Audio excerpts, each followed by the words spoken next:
हाँ, good morning बच्चों। Good morning.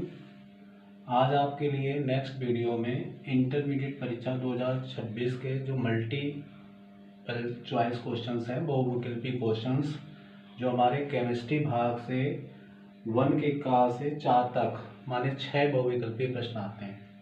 जिन प्रश्नों में पहला क्वेश्चन है, निम्नलिखित अपक्रिया के लिए Zn plus Cu plus plus arrow का निशान Zn plus plus plus Cu में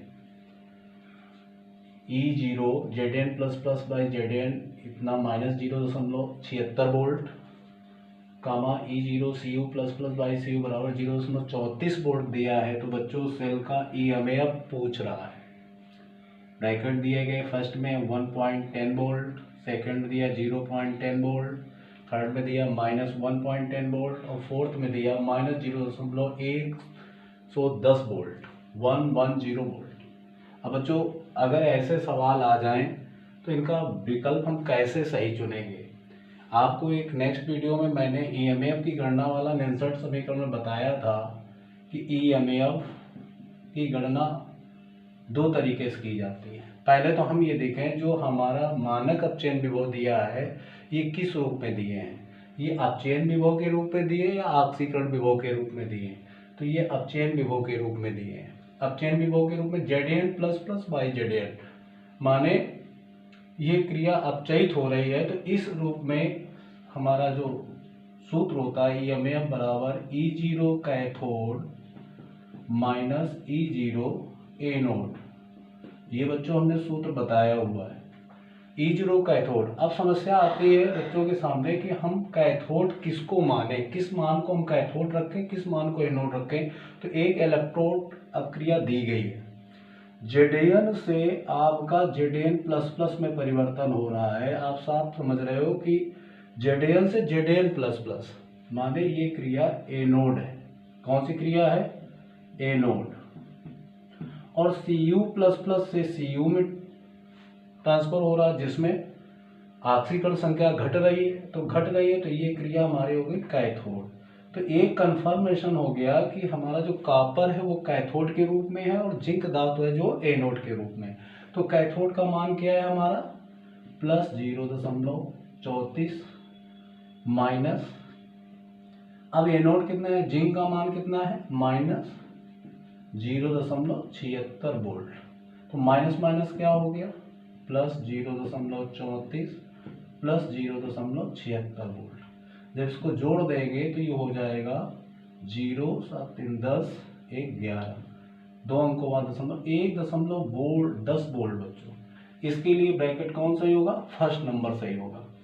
अब आ जाइए नेक्स्ट क्वेश्चंस पर। प्राथमिक अमीन के परीक्षण में प्रयुक्त होने वाली अपक्रिया। बच्चों प्राथमिक अमीन में आपके कोर्स में एथिल अमीन है और एथिल अमीन के पढ़ाने में जो परीक्षण है वो परीक्षण एक आता है कि जब प्राथमिक अमीन के परीक्षण में आता है कि जब क्लोरोफॉर्म को किसी भी प्राथमिक अमीन से गर्म करते हैं एल्कोहलिक कास्टिक पोटास के साथ तो अत्यंत दुर्गंधित पदार्थ कार्बेल अमीन या आइसोसाइनाइड बनता है। तो कार्बेल अमीन, तो इसके लिए सेकेंड ब्रैकेट सही है। तो ये सेकेंड ब्रैकेट में बच्चों इसमें निशान लगा लें। इसमें फर्स्ट ब्रैकेट 1.10 वोल्ट समझते जाइए और इसमें सेकेंड में कार्बेल अमीन। अब आते हैं थर्ड क्वेश्चन गा नंबर पर। ग्लूकोज में कितने प्राथमिक एल्कोहल समूह है बच्चों? देखो बच्चों इस समय एग्जाम का लास्ट टाइम है, प्री बोर्ड एग्जाम आप दे रहे होंगे।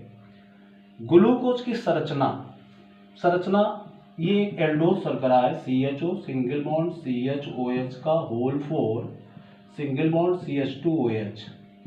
वैसे तो ग्लूकोज में 5 हाइड्रोक्सी समूह होते हैं, 5 एल्कोहल समूह हैं, लेकिन पूछ क्या रहा, ग्लूकोज कितने प्राथमिक एल्कोहल समूह? प्राथमिक एल्कोहल समूह सबसे नीचे लगे CH2OH माने 1।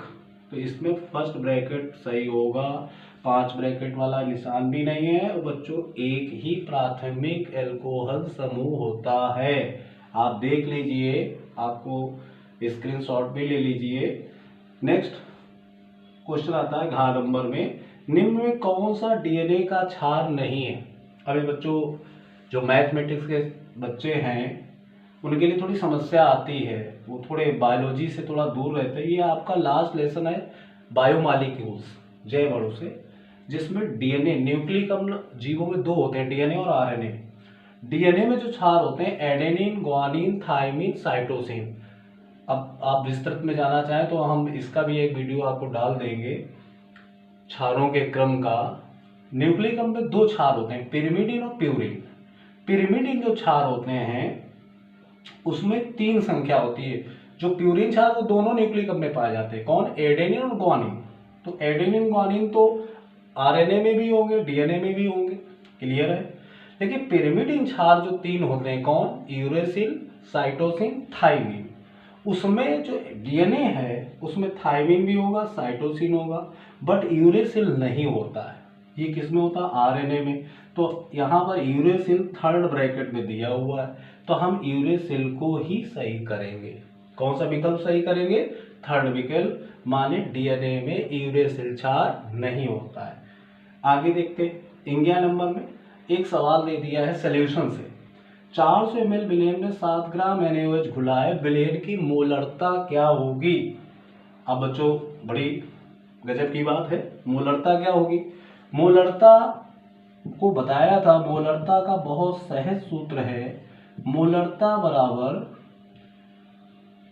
विलेय का भार, विलेय का भार बटे विलेय का मॉलिक्यूलर वेट, विलेय का अणुभार, अणुभार बटे आयतन लीटर में।